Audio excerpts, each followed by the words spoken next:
Assalamu alaikum. Welcome back. You are listening to the Mara Mukunda show on Salam Media on this lovely but chilly September, first of spring. I hope you guys are not playing with water because, I mean, why would you?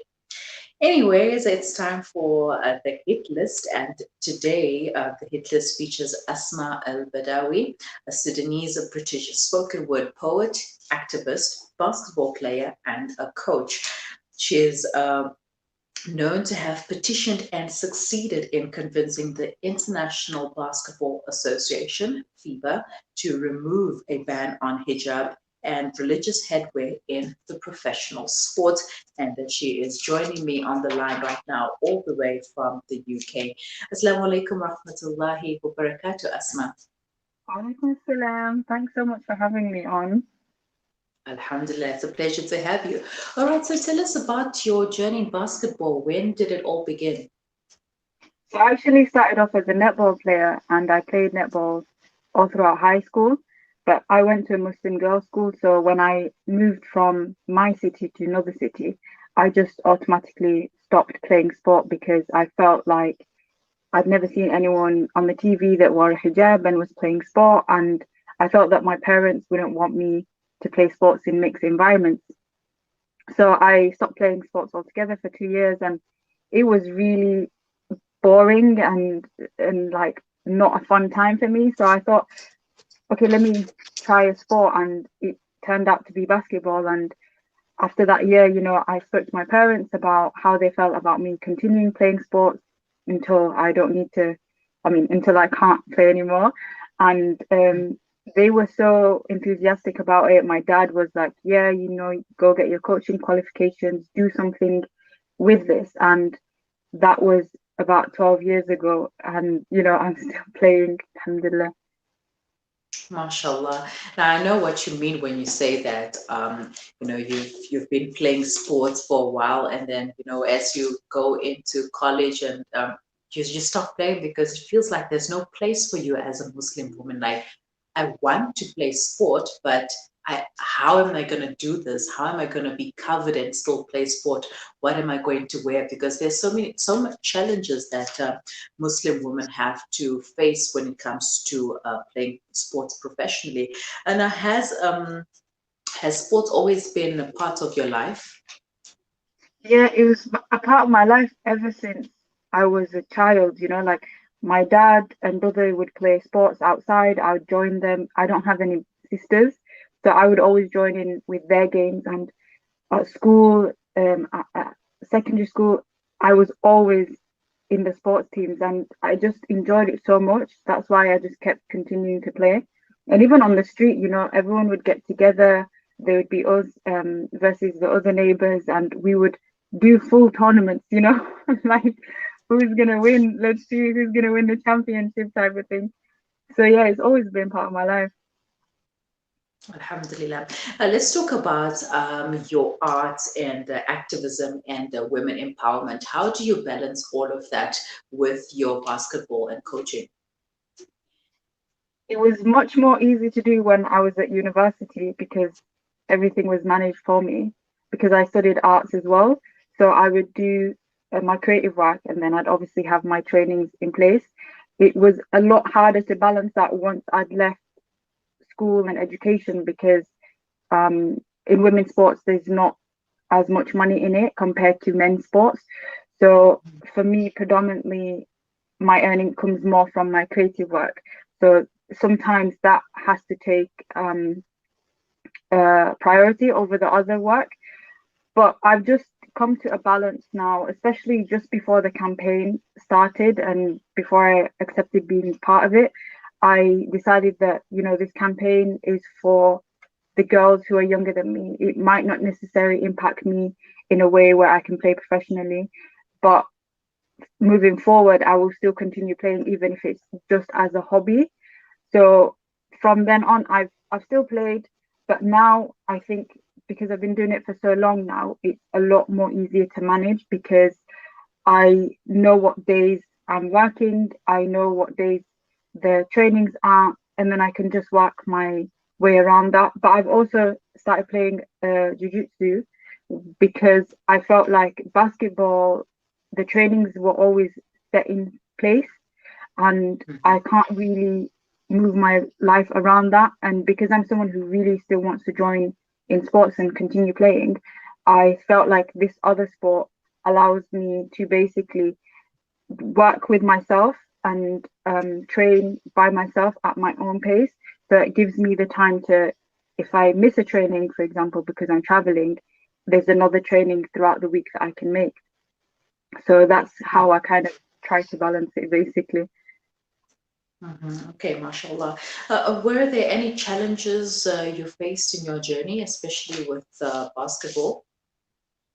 I think for me the challenges that came with basketball were mainly not understanding initially why I didn't see girls that looked like me on the TV and playing in major sporting competitions, and sort of seeing that as a barrier to me ever becoming a professional player in any sport, not necessarily just basketball. But now I kind of understand that there's so many barriers that are put in place by federations, such as like the uniforms that mean that Muslim girls weren't able to, like myself, I didn't have the opportunity to play for teams and coaches that would advance me a lot further.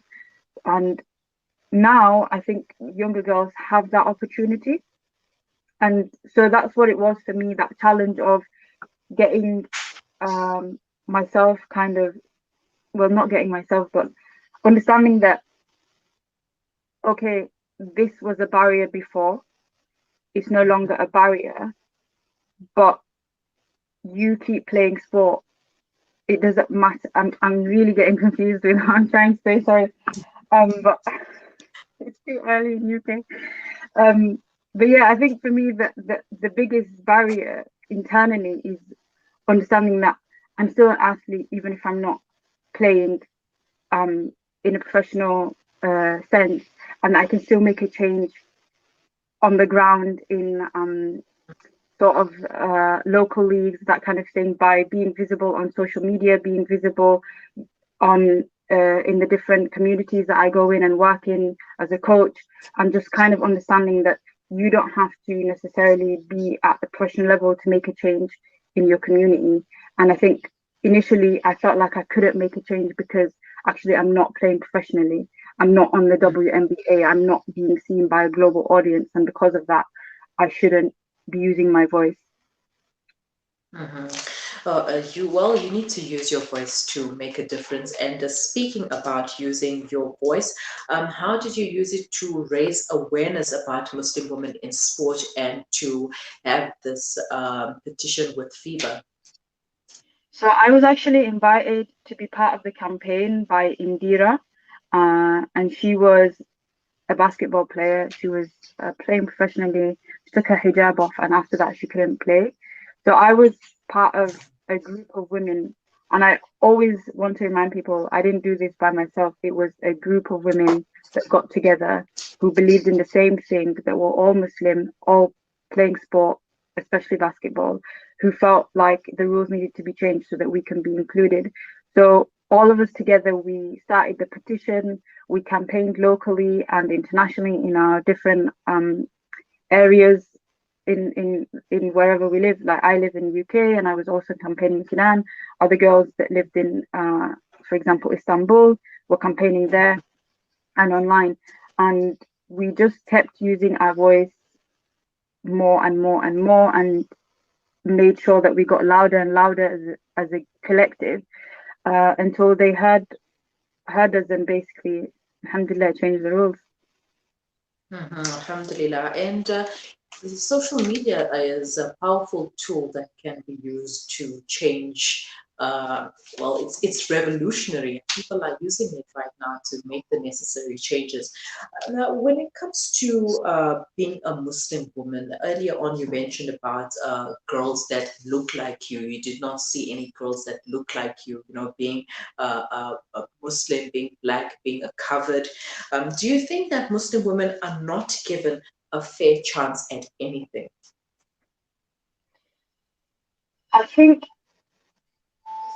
I don't want to say Muslim women are not given a fair chance, but I'm going to say that I think Muslim women were not included in the conversation when rules were being made and regulations were being created in sports or in different areas.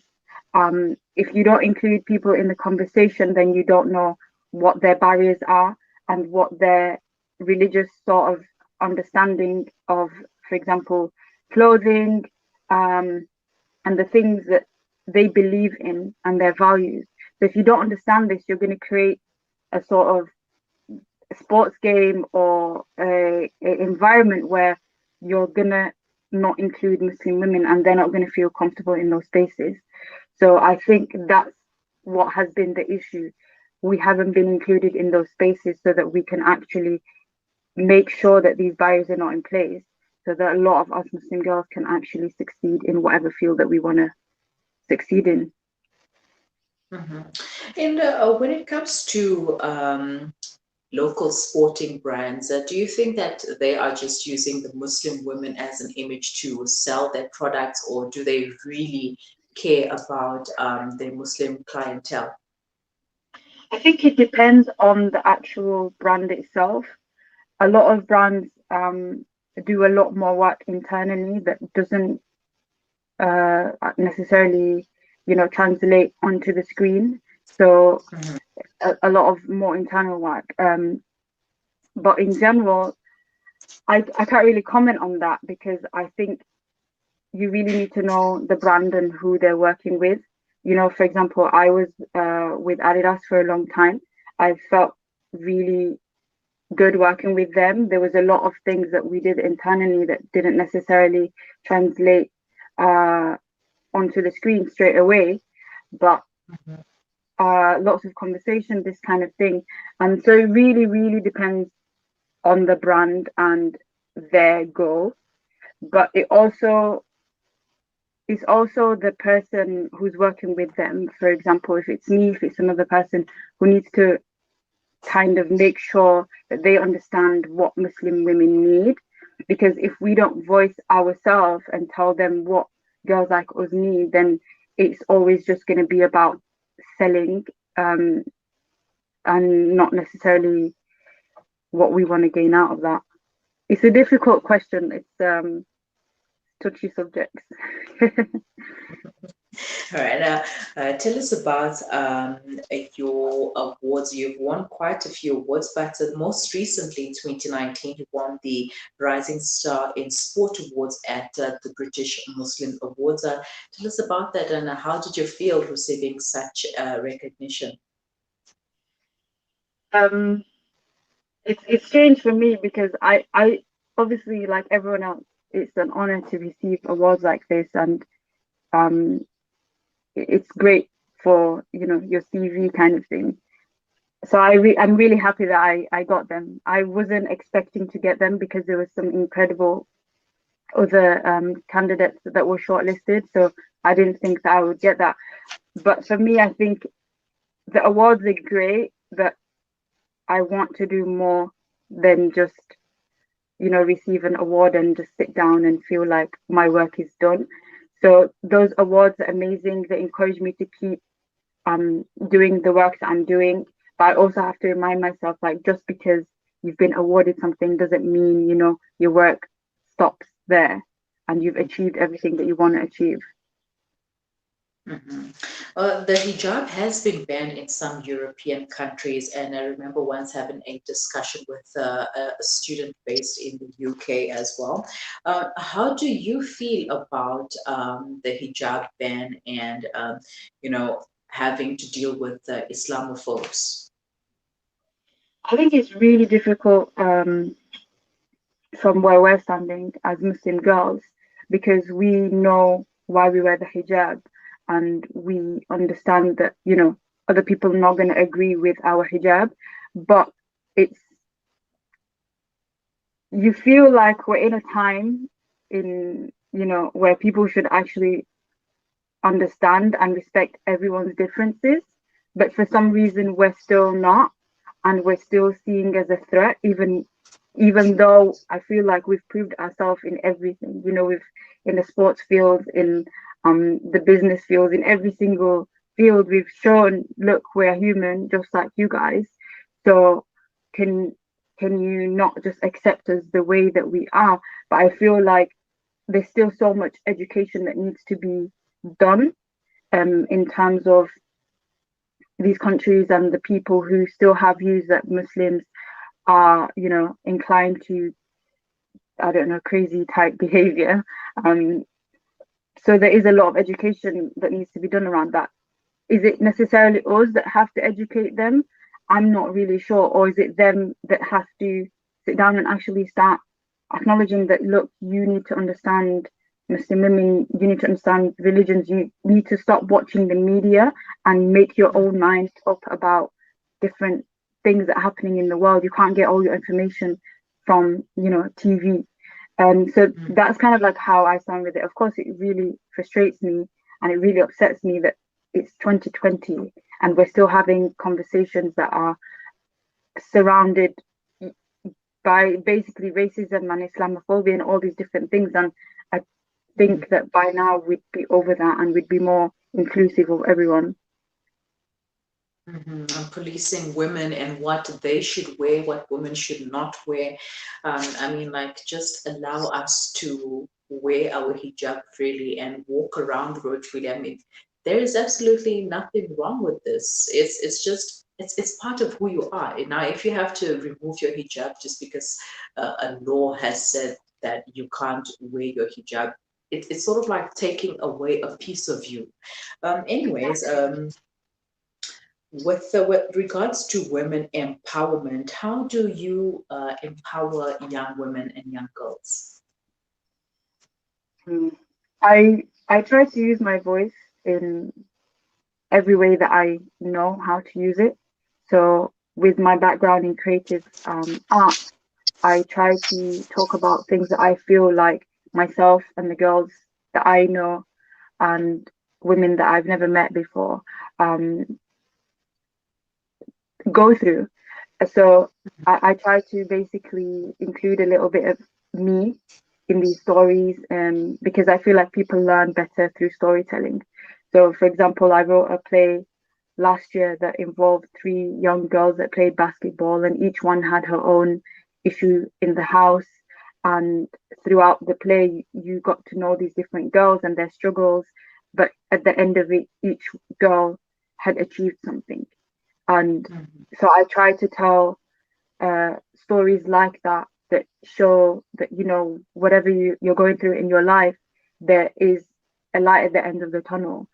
I also try to use my social media as much as possible. I write poetry and I share that. And I also sometimes just show the worst parts of me, like, for example, I made mistakes in this life. Okay, I'm a human, like people are gonna make mistakes in life, and you can't just stop the first time you make a mistake and just stop, you have to continue striving and make sure that you keep working at whatever it is that you want to do.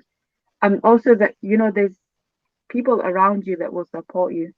A lot of the support that I've had has been from friends, from other women that were mentors to me at different stages of my life. And sometimes it just takes asking, like if you ask someone, can you help me? Like I'm open to people hitting me up in the DM, especially girls, and asking, can you look at this poem? What do you think of this poem? Or what's your advice about me wanting to join a sport, but like my family are not really like up for it? How can I have conversations with them so that they can allow me to do that? So I try to do it on a personal level, but I also try to do it just on a universal level in terms of just posting information there that's available to everyone, and make sure that my art speaks about issues that girls face all the time. All right. Well, I was going to put you on a spot with a pop quiz, but now I'm going to put you on a spot with one of your favorite poems. Bismillah. Ah, okay, let me try and think. Oh, this is actually on the spot. Yes. Okay, Okay, I just need a second with my poetry, and then I'll think of which one I want to do. Whenever you're ready. I might need some help here. I'm trying to see if I have my laptop. Let me find a poem. All right. So if you have any questions or comments for Asma, please leave them in the comment section below, or you can send them to us on WhatsApp. The number is 0617660355. We're chatting about her life as a basketball player, a coach, an artist, an activist, a person who's interested in empowering young women and well, basically just being vocal about hijab and allowing Muslim women to play sports professionally with their hijabs on. And she's going to be sharing with us one of her favorite poems. And we just give it a moment to find it. And like I said, leave your comments, questions, queries, or suggestions in the comment section below, or send them to us on WhatsApp. Are you ready, Asma? I'm actually not. You know, it is because I've been collecting all of my poems recently because I'm going to be publishing soon. So I've literally I have so many poems in my head, and I feel like if I do it from my mind, they're gonna get mixed up. Can you freestyle though? Pardon? Can you freestyle? No, I can't freestyle, but I will do this one, inshallah. Mm-hmm. Mother says we are the children. Mother says, I'm just like, I wish you gave me a warning. I don't think it's gonna happen today. I'm so sorry. Oh, all right, no problem. Okay, lastly, what advice would you like to give to our viewers and listeners? I'm sorry about the poem. Because I'm dyslexic, I have to make sure that I know everything that I'm gonna say beforehand. So yeah, sorry about that. But there's a lot of my poems that you can see online for anyone who's viewing. They're a lot more creative as well with the video, etc. But what I would say to people who are watching, that whatever you want to do in life, always have the intention to do that, and always include Allah in your conversations about your dreams and your goals. But also, make sure that your family, etc., you're talking to different people about them who care about you, because you always find that there are people out there that will support you in whatever it is that you want to do. But also just understand that whatever it is that you're good at is going to be your voice. So if you're good at sport, make sure that that's what you continuously do and you continuously practice, because inshallah in the future that's what's going to help you make a change in the world. If you're a writer, for example, continue writing and making your voice louder through your writing, because Allah gives us gifts, in this life, and if we don't use that for good, we're basically wasting that. So I would encourage everyone to discover what that gift is that Allah has given them and use it as much as they can to basically make a change in the world. All right, Asma, and what are your social media handles? So my social media handles are Asma Elbadawi. So it's ASMAElbadawi, and that's on Twitter, Instagram, and Facebook. All right, shukran so much for your time. It has been a great pleasure chatting to you, and may Allah make things easy for you, and have wonderful rest of 2020. Thanks for having me on, and sorry about the poem. All right, shukran. Assalamu alaikum. Wa alaikum assalam. That was our hit list for today, Asma Elbadawi. If you would like to follow her on social media, she is Asma, Asma Elbadawi. It's Elbadawi.